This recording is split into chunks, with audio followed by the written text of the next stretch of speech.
¿Qué guarda en su corazón usted? ¿Es su corazón el hogar de Dios? Escuche al Dr. Rogers. Muchos durante la época de Navidad compramos lo que llamamos un árbol natural o vivo. Mi amigo, ese árbol ya nada tiene de vivo o de natural porque murió el momento que lo cortaron, y si está muerto ya no es natural porque carece de vida. Puede parecer que tiene vida, pero solo espere unos días y ese árbol dará evidencias no de tener vida, sino de estar absorbido por la muerte. Lo mismo sucede con las flores o las plantas naturales que compramos. ¿Sabe? Hay personas que van a las iglesias bien decoraditas, lucen atractivas y frescas, pero están separadas de la vida de Dios. Solo hay que darles tiempo y su separación de Dios, su muerte espiritual, se hará evidente. Hola y bienvenido sea al Amor que Vale. Mi nombre es Irving Ravelo. Oiga, ¿sabe usted dónde vive Dios? ¿Conoce su dirección postal? ¿Dónde está la casa de Dios? Cuando vamos a una iglesia, por lo general, decimos que vamos a la casa de Dios. El Dr. Adrián Rogers, en la voz del pastor Lenin de Llanón, nos entrega la primera parte de su estudio bíblico, Mi corazón, el hogar de Dios.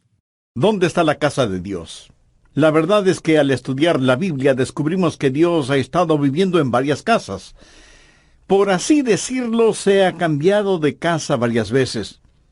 Lo que sucede es que cuando Dios vive en una casa y esa casa empieza a estar contaminada y sucia, Dios saldrá de esa casa porque Él no puede vivir en una casa sucia. Pudiera ser que nosotros nos acostumbremos a vivir en una casa sucia, pero no Dios. Escuché de unos estudiantes universitarios que querían cuidar en los dormitorios universitarios la mascota del equipo de básquetbol, que era un chivo. Algunos estudiantes protestaron diciendo: «No pueden tener el chivo en los dormitorios. ¿Qué del mal olor?». Y los otros respondieron: «Oh, no hay problema, el chivo ya se acostumbrará». ¿Dónde vive Dios? Bien, veamos 1 Corintios 6, versos 19 y 20. ¿O ignoráis que vuestro cuerpo es el templo del Espíritu Santo, el cual está en vosotros, el cual tenéis de Dios, y que no sois vuestros? Porque habéis sido comprados por precio. Glorificad pues a Dios en vuestro cuerpo y en vuestro espíritu, los cuales son de Dios. ¿Dónde vive Dios? Si somos creyentes, Dios vive en nosotros. En el Antiguo Testamento, Dios tuvo un templo para su pueblo. En el Nuevo Testamento, Dios tiene un pueblo para su templo. Dios vive en nosotros y nuestro corazón es su residencia real. Dios ha vivido en varias casas y ha salido de ellas. Por ejemplo, la primera casa en la cual Dios vivió fue un hombre llamado Adán. La Biblia dice en Génesis 2:7, «Entonces Jehová, Dios, formó al hombre del polvo de la tierra y sopló en su nariz aliento de vida. Y fue el hombre un ser viviente». ¿Qué es el hombre? El hombre es cuerpo, alma y espíritu. Dios hizo el cuerpo del hombre del polvo de la tierra. Dios sopló en la nariz del hombre el aliento de vida, y eso es el espíritu de Dios. Y el hombre vino a ser un alma viviente. Por favor, anote al margen 1 Tesalonicenses 5:23. «Y el mismo Dios de paz os santifique por completo, y todo vuestro ser, espíritu, alma y cuerpo, sea guardado irreprensible para la venida de nuestro Señor Jesucristo. Fiel es el que os llama, el cual también lo hará». Usted y yo tenemos un cuerpo. Esto es piel, pelo, huesos, músculos, venas, nervios, hígado, pulmones, etc. Eso es nuestro cuerpo. Y con este cuerpo tenemos vida física y estamos en contacto con el mundo físico. Pero la Biblia también dice que tenemos un alma. Ahora, ¿qué es el alma? La palabra griega para alma es psique, que es la palabra raíz de donde tenemos palabras como psicología, psiquiatría, etc. El alma es la parte emocional de cada uno de nosotros, la porción cognitiva que vive en nuestro cuerpo. La mente, las emociones, la voluntad, todas esas cosas que hacen de nosotros lo que somos y definen nuestra personalidad, inteligencia, sentido del humor, proclividades, idiosincrasias. Esa es nuestra alma. Con nuestro cuerpo tenemos vida física y contacto con el mundo físico. Con nuestra alma tenemos vida psicológica y conocemos el mundo dentro y alrededor de nosotros. ¿Y qué acerca del espíritu? Yo solía pensar que alma y espíritu eran lo mismo, pero eso no es lo que las Escrituras enseñan. Pablo menciona cuerpo, alma y espíritu. Dios mismo establece una diferencia entre alma y espíritu. Busque Hebreos 4:12. Porque la palabra de Dios es viva y eficaz y más cortante que toda espada de dos filos, y penetra hasta partir el alma y el espíritu. ¿Qué es el espíritu? Es la parte de nuestra naturaleza que nos capacita para conocer a Dios, porque Dios es espíritu, y los que le adoran en espíritu y en verdad es necesario que le adoren. En espíritu y en verdad. Y cuando somos salvos, el Espíritu de Dios testifica a nuestro propio espíritu de que somos hijos de Dios. Ahora, las plantas tienen cuerpo, pero no tienen un alma. Los animales, y esto seguramente le va a sorprender, tienen alma. En ese sentido, la palabra alma significa sencillamente vida consciente. En el Génesis se habla de criaturas vivas que tienen nefesh, o sea, alma. Por si no lo sabía, su perro tiene mente, emoción y voluntad. Pero lo que le hace al hombre más que un animal inteligente es que tiene un espíritu. Los perros nunca oran, aunque muchos seres humanos tampoco lo hacen. Y los animales no piensan en la eternidad. Las plantas tienen vida inanimada, los animales tienen vida animada, pero solo los humanos tienen vida espiritual. Dios puso en nosotros un espíritu. Sopló en nuestra nariz aliento de vida y vinimos a ser seres vivientes, porque el Espíritu de Dios está en nosotros. Es el Espíritu el órgano de nuestro conocimiento espiritual, y Dios creó al hombre para vivir en él, y Adán fue una casa de 3 cuartos, por así decirlo. Siendo que Dios es un Dios trino, tiene preferencia por el número 3, Padre, Hijo y Espíritu Santo. Y todo lo que Dios creó refleja esa verdad. ¿Qué es el espacio? Altura, anchura y profundidad. La altura no es la anchura y la anchura no es la profundidad. Cada una es diferente, pero son lo mismo. Son distintivas, pero inseparables, como el Padre, el Hijo y el Espíritu Santo. Pero no solo el espacio, sino también el tiempo. ¿Qué es el tiempo? Pasado, presente y futuro. El pasado no es el presente no es el futuro y el futuro no es el pasado. Cada uno es distintivo, pero son inseparables. Y cuando Dios creó al hombre, lo hizo cuerpo, alma y espíritu. Y todo vuestro ser, espíritu, alma y cuerpo, sea guardado irreprensible para la venida de nuestro Señor Jesucristo. Fiel es el que os llama, el cual también lo hará. Cuando Adán salió de la línea de ensamblaje celestial, iba a ser una residencia real. Dios iba a vivir en el espíritu de Adán. Y cuando la Biblia dice que Dios caminaba con Adán, ¿cree usted que Dios físicamente tomaba a Adán por el brazo para pasear por el jardín del Edén? Puede ser que sí. Puede ser que no. Dios tiene poder para hacer lo que quiera hacer. Yo creo que Dios no estaba en el exterior, sino en el interior de Adán. Adán fue la casa primaria de Dios. Ahora quiero que anote las siguientes palabras, porque este estudio bíblico se desarrolla alrededor de esas palabras: diseño, deshonra, desolación y destrucción. En primer lugar, Dios creó a Adán, y Adán fue una casa de 3 cuartos. El cuarto más interior, el espíritu, es donde Dios moraba con Adán. Dios diseñó esta casa de 3 cuartos como su casa primaria. Pero no solo fue una casa diseñada, sino que en segundo lugar se volvió una casa deshonrada cuando Adán pecó contra Dios. En Génesis 3:6 leemos: «Y vio la mujer que el árbol era bueno para comer y que era agradable a los ojos, y árbol codiciable para alcanzar la sabiduría. Y tomó de su fruto y comió, y dio también a su marido, el cual comió así como ella».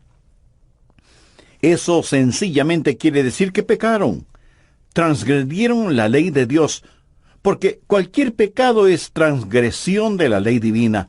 Desobedecieron a Dios.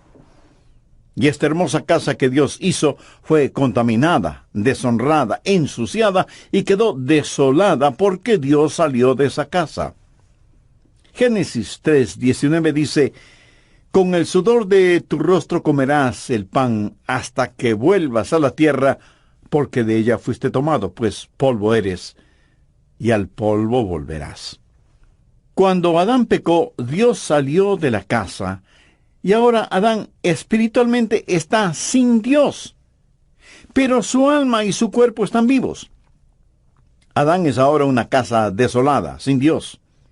Y en vez de centrarse en Dios, se centra en sí mismo, y en vez de que el espíritu tenga dominio sobre el alma tiene dominio sobre la mente, las emociones y la voluntad. Así que la casa diseñada fue deshonrada y quedó desolada, y será finalmente destruida, pues polvo eres, y al polvo volverás.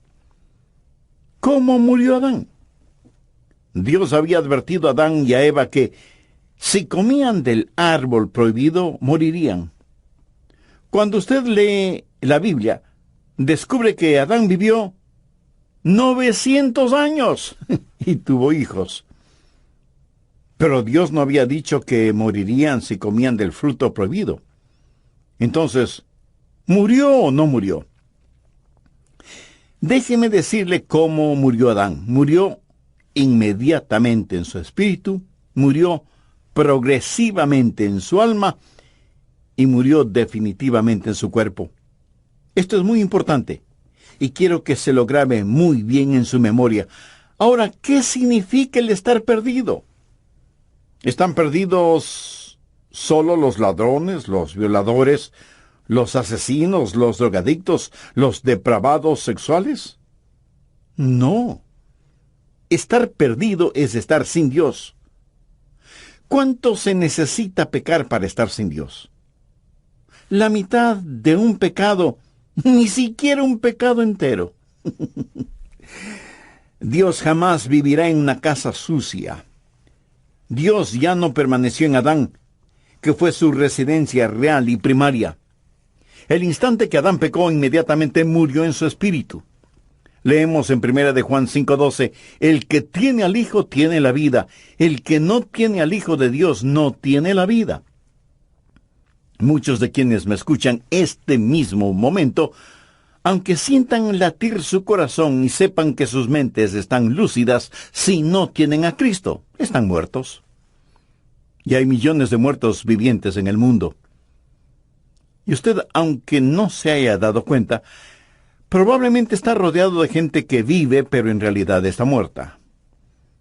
O a lo mejor usted mismo es una de esas personas. Adán murió inmediatamente en su espíritu y progresivamente en su alma.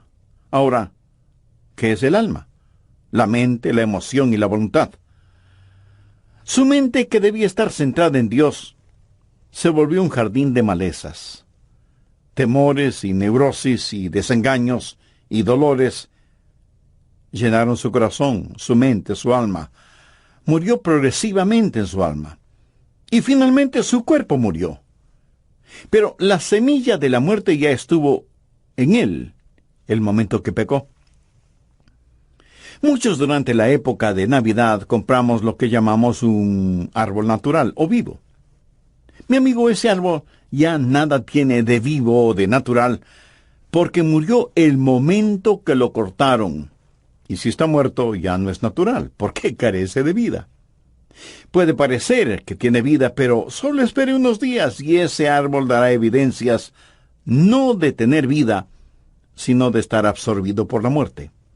Hay personas que van a las iglesias bien decoraditas, lucen atractivas y frescas, pero están separadas de la vida de Dios.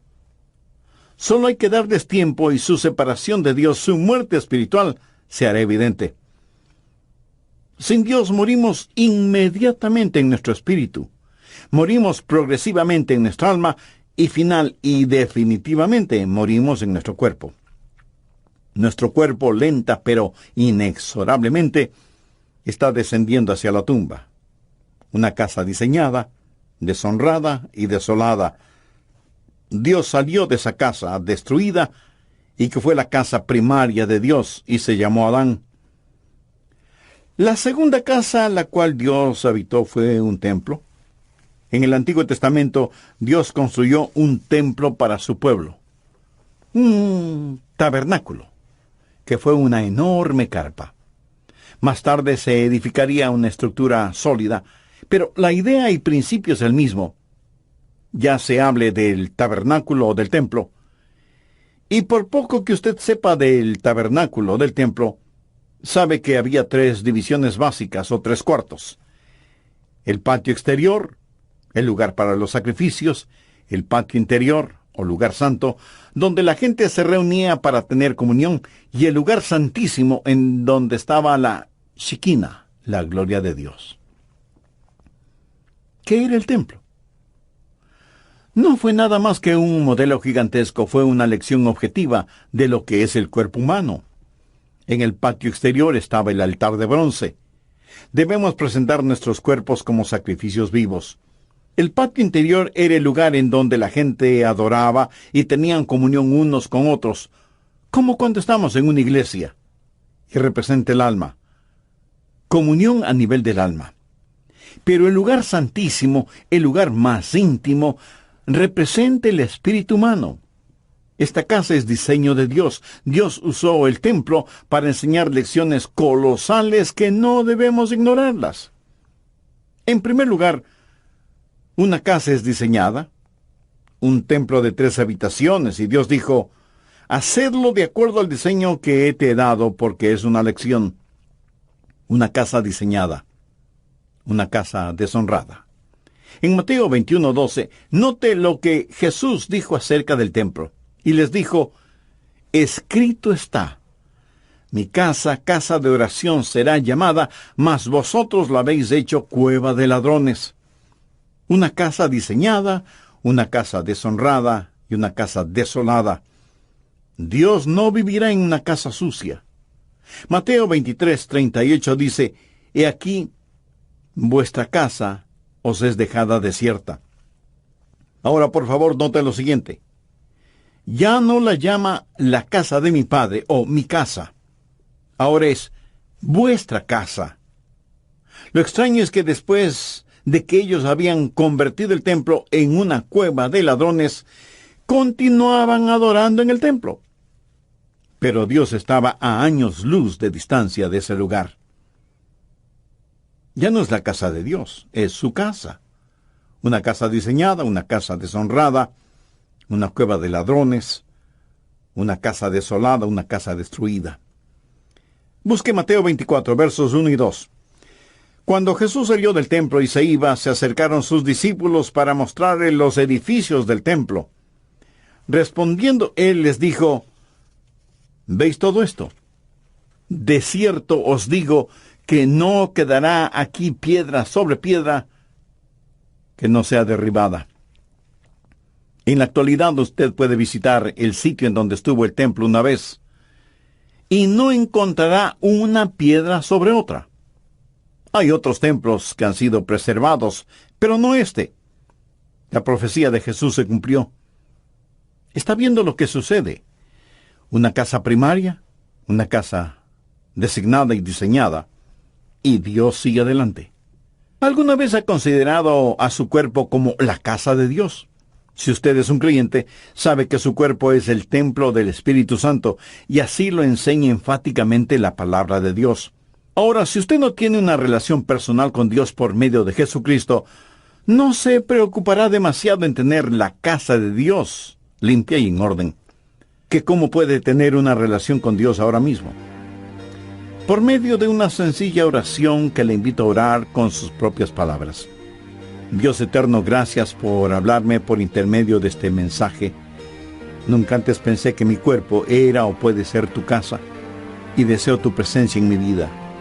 Señor Jesús, tú llegaste a sacrificar tu propia vida en la cruz para proveer para mí el perdón de mis pecados y para darme vida eterna. Gracias por tu amor, gracias por perdonarme, limpiarme, salvarme.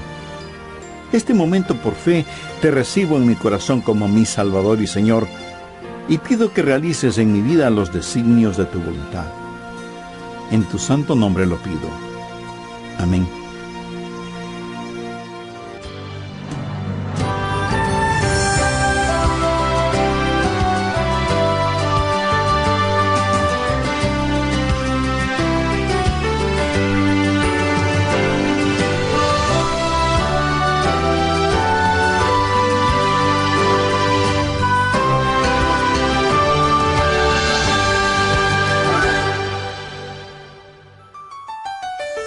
Para usted, ¿qué es la salvación? Oiga lo que nos dice al respecto el doctor Adrián Rogers. Salvación no es sacar al hombre de la tierra y llevarlo al cielo. Esa es la idea que la mayoría de las personas tiene. Por eso preguntan, ¿no quiere ser salvo para irse al cielo? Ahora, por supuesto que quiero ir al cielo, pero eso no es la salvación. Eso es solo un subproducto de la salvación. Así que repito, la salvación no es sacar al hombre de la tierra y llevarlo al cielo. Salvación es que Dios salga del cielo y entre en el hombre. Ser salvo es tener a Dios en su corazón, ayudándole a entender que usted es ahora templo del Espíritu Santo. Amigos, gracias por acompañarnos en esta nueva emisión de El Amor que Vale. Mi nombre es Irving Ravelo. Sabe que la mayoría de las personas religiosas quieren ir al cielo, pero no necesariamente cumpliendo con los requisitos de Dios, sino por su propio esfuerzo. Esta es la segunda parte del mensaje Mi Corazón, el Hogar de Dios. Ahora les presentamos a el doctor Adrián Rogers en la voz del pastor Lenín de Llanón. La tercera casa que Dios habitó es lo que llamo la casa perfecta de Dios. ¿Cuál fue esa casa perfecta? El mismo Señor Jesucristo.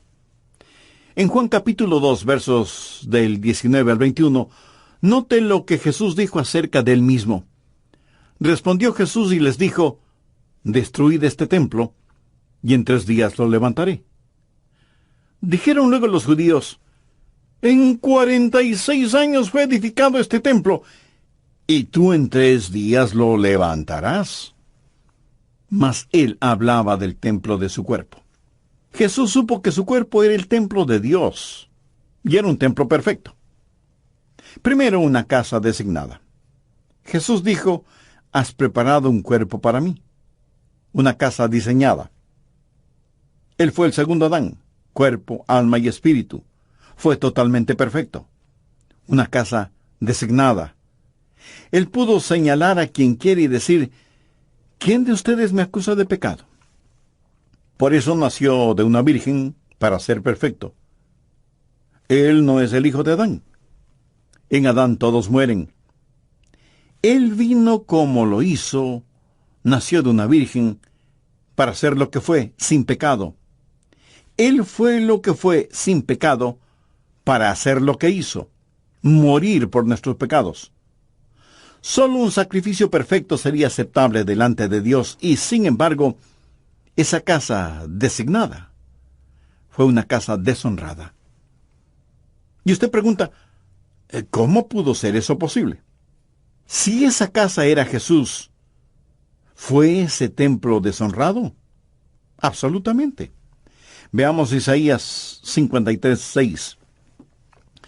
Todos nosotros nos descarriamos como ovejas, cada cual se apartó por su camino, mas Jehová cargó en él, esto es, en Jesús, el pecado de todos nosotros. Y en 1 de Pedro 2:24 leemos, quien llevó él mismo nuestros pecados en su cuerpo sobre el madero, para que nosotros, estando muertos a los pecados, vivamos a la justicia, y por cuya herida fuisteis sanados. La Biblia también dice que al que no conoció pecado, o sea, Jesús, por nosotros lo hizo pecado.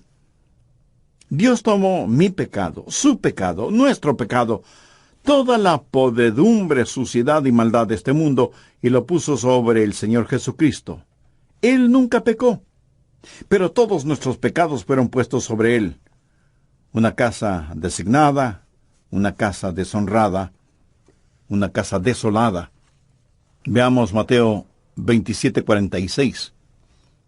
Jesús está clavado en ese invento infernal llamado cruz, y agonizante y sangrante, y dice, Elí, Elí, lama sabactani. Esto es, Dios mío, ¿por qué me has desamparado? Bueno, le diré por qué lo hizo. Dios no puede vivir en una casa sucia. Cuando Jesús estuvo dispuesto a ser nuestro sustituto y cargar con nuestros pecados, todos nuestros pecados, entonces esa casa perfecta fue deshonrada. Y Dios el Padre le dio la espalda a su Hijo porque Dios, que es de ojos puros, no puede contemplar la iniquidad. Y ahí está Jesús clavado en la cruz, llevando los pecados de todo el mundo. Por eso su desgarradora pregunta, Dios mío, ¿por qué me has desamparado? Y si Jesús murió en su lugar, usted debe amarle por lo que Él hizo por usted. Antes de morir, David dijo, aunque ande en valle de sombras de muerte, no temeré mal alguno, porque tú estarás conmigo. Y Jesús cruzó ese valle completamente solo. Ni siquiera pudo pedir que su Padre le acompañara. Una casa designada, una casa deshonrada, una casa desolada, una casa destruida. Juan 2:19 dice, respondió Jesús y les dijo, destruid este templo y en 3 días lo levantaré.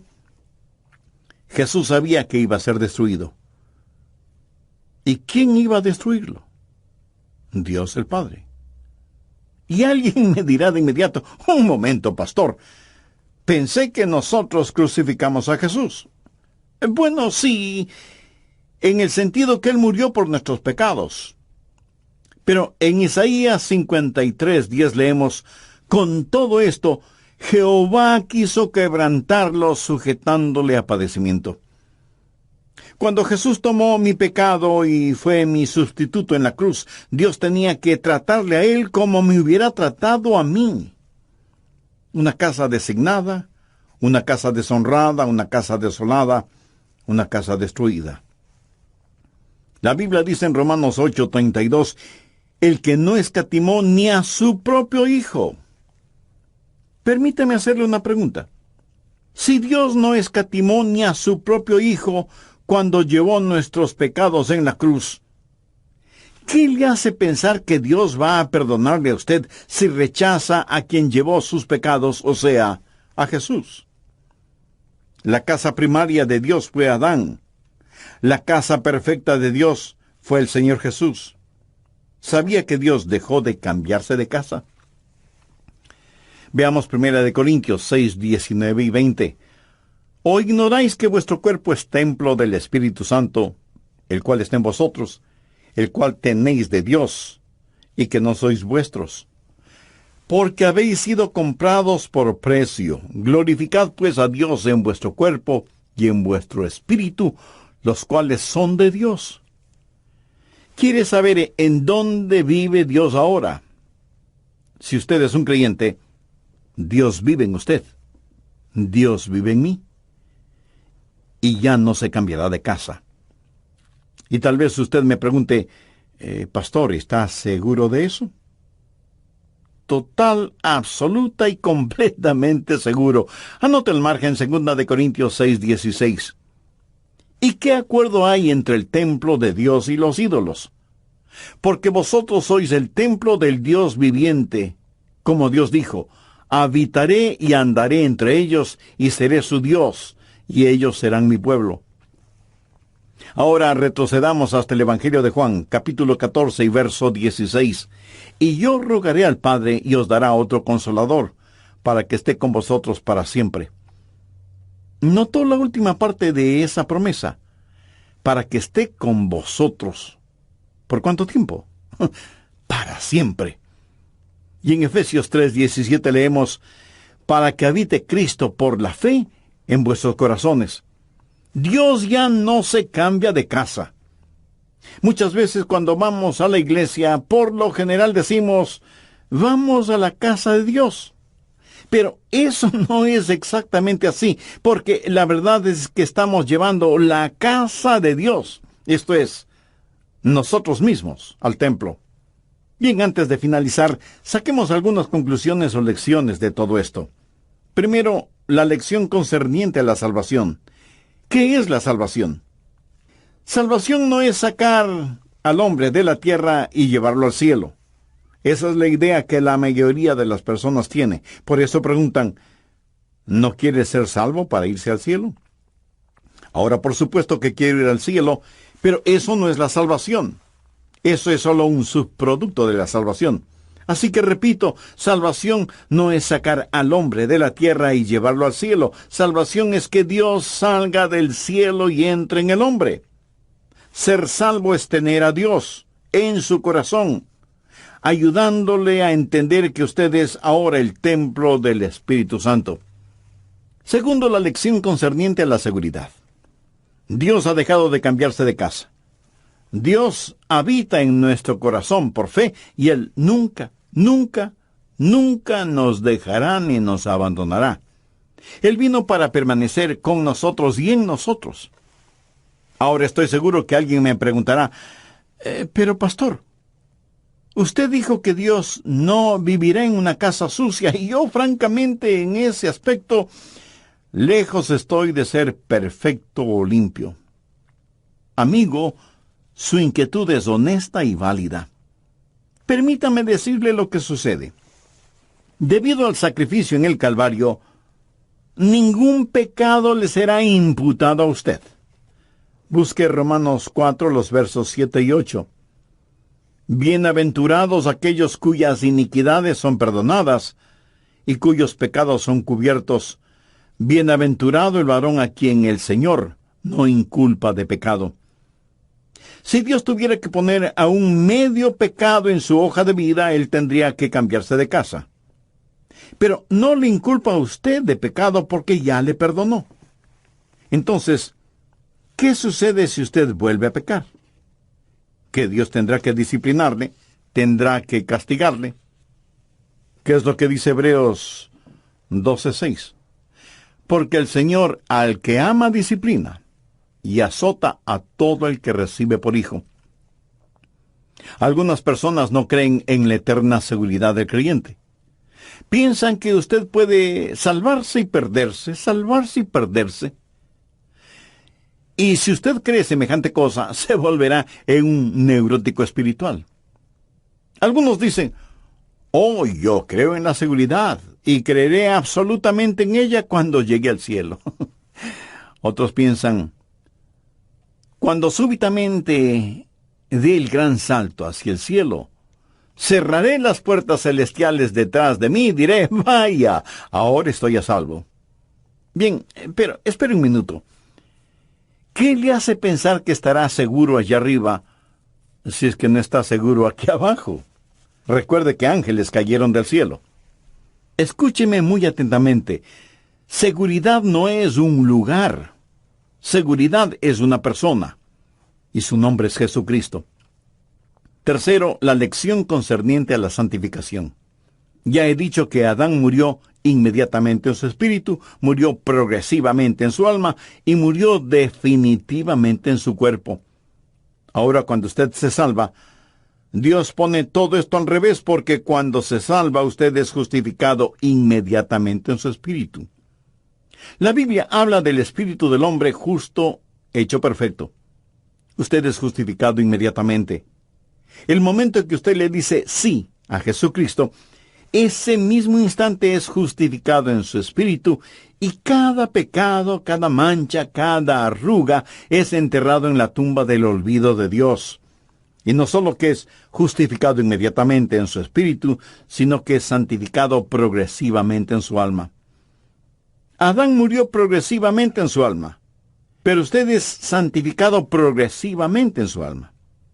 Dios trabaja en usted diariamente para que sea más y más a la semejanza del Señor Jesucristo, porque nosotros no estamos totalmente santificados todavía. Filipenses 1:6 dice: al que comenzó en vosotros la buena obra, la perfeccionará hasta el día de Jesucristo. Justificados inmediatamente en el Espíritu, santificados progresivamente en el alma, y por último, un día seremos glorificados. La Biblia enseña que uno de estos días Él va a cambiar mi cuerpo vil a la semejanza de su cuerpo glorioso. Por eso el salmista dijo: estaré satisfecho cuando despierte a tu semejanza. ¿Cómo voy a hacer? No lo sé. Pero sí sé una cosa: seré a la semejanza de Jesucristo. Y eso es más que suficiente para mí, y espero que sea más que suficiente también para usted. Un niño o niña de 3 años puede hacer preguntas acerca del cielo que nadie puede responder. Porque hay cosas que sabemos y cosas que no sabemos. Cosas sobre las cuales podemos ser muy dogmáticos, y cosas sobre las cuales no debemos ser dogmáticos. Primera de Juan 3:2 dice: amados, ahora somos hijos de Dios, y aún no se ha manifestado lo que hemos de ser. Pero sabemos que cuando Él se manifieste, seremos semejantes a Él, porque le veremos tal como Él es. Seremos hechos a la semejanza del Señor Jesucristo. Adán murió inmediatamente en su espíritu, progresivamente en su alma y definitivamente en su cuerpo. Yo soy justificado inmediatamente en mi espíritu, santificado progresivamente en mi alma y glorificado definitivamente en mi cuerpo. ¡Qué extraordinario será el día cuando las sombras de esta vida se mezclen con los rayos de la eternidad y Jesús retorne y nosotros seamos levantados para encontrarnos con Él en el aire! ¡Ah, cómo le adoraremos! Él habita en nosotros. Está en nosotros para quedarse. Jamás nos abandonará, ni nos dejará. ¿O ignoráis que vuestro cuerpo es templo del Espíritu Santo, el cual está en vosotros, el cual tenéis de Dios, y que no sois vuestros? Porque habéis sido comprados por precio. Glorificad pues a Dios en vuestro cuerpo y en vuestro espíritu, los cuales son de Dios. Su cuerpo es el templo del Espíritu Santo de Dios. ¿Cuántos de ustedes usan un lenguaje soez que no lo usan cuando están en la iglesia? Recuerde que cada día es un día santo y cada lugar es un lugar sagrado. Usted no haría nada para deshonrar o ensuciar la iglesia a la que asiste, ¿verdad? Entonces, ¿por qué deshonrar o ensuciar su cuerpo, que es el templo del Espíritu Santo de Dios? Si usted es un creyente, Dios vive en usted. Él ha hecho morada en su corazón y su vida, y ya nunca jamás se cambiará de casa. Si usted aún no es salvo, pero quiere serlo, le prometo con la autoridad de la palabra de Dios que Jesús le salvará, como salvó a aquella mujer cuya carta leí. Y si usted está pensando: pero yo no soy pecador como ella, ¿sabe lo que Jesús les dijo a los fariseos que se creían tan justos y piadosos? De cierto os digo que los publicanos y las rameras van delante de vosotros al reino de Dios. No hay ninguna persona tan mala que no pueda ser salvada, y no hay ninguna persona tan buena que no necesite salvación. Si usted quiere ser salvo ahora mismo, le invito a orar conmigo esta oración. Querido Dios, soy un pecador y estoy perdido. Necesito ser salvo y quiero ser salvo. Señor Jesús, tú moriste en la cruz del Calvario para salvarme, y prometiste que me salvarías si confiaba en ti. Confío en ti.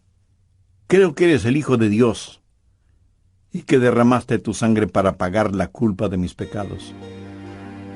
Creo que Dios te levantó de entre los muertos y saliste victorioso de la tumba.